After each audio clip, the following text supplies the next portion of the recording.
போலி செய்கிறதுக்கு நான் எடுத்திருக்க மாவு வந்து கோதுமை மாவு.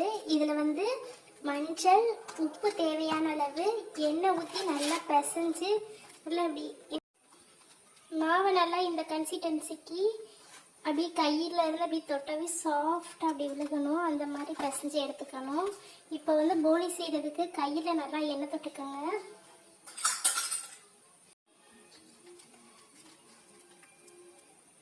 இந்த மாதிரி சின்ன உருண்டையாக எடுத்து நான் வாழை இலையில் இதில் நல்லா எண்ணெய் தடவி வச்சுருக்கேன்.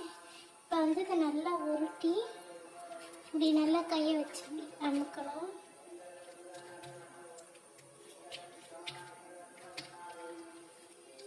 இது நான் வந்து சின்ன சின்னதாக செய்யறதுக்காக கொஞ்சமாக எடுத்திருக்கேன். உங்களுக்கு தேவைன்னா பெரிய உருண்டையாக எடுத்து செய்யுங்க. இப்போ என்ன பண்ணணும்னா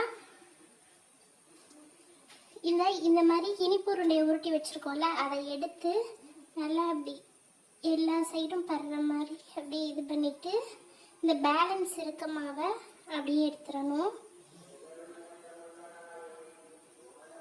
இப்போ கையில் கொஞ்சம் லைட்டாக எண்ணெய் தொட்டுக்கிட்டு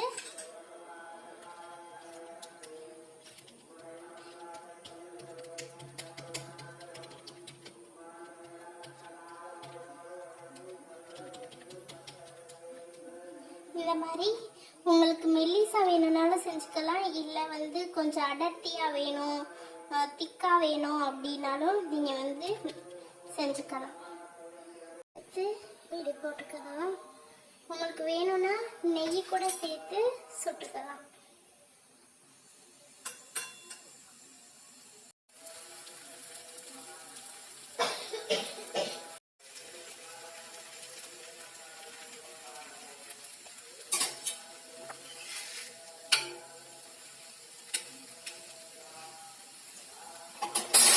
திருப்பி இப்போ வேற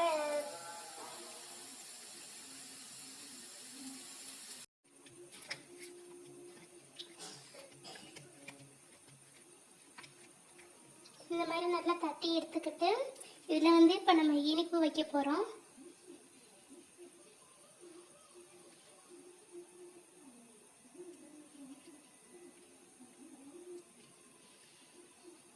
இந்த மாதிரி பூரணம் வந்து வெளியே தெரியாத அளவுக்கு நல்லா வச்சுட்டு கையில் நல்லா வந்து எண்ணெயை தடவிக்கிட்டு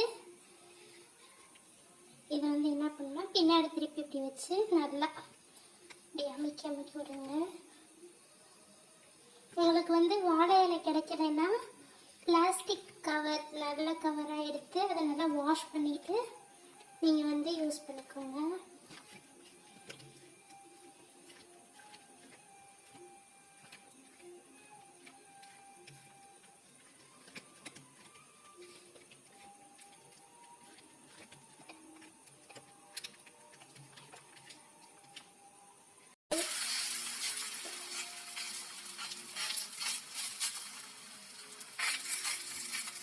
அட்ஜஸ்ட் பண்ணி விட்டுங்கன்னா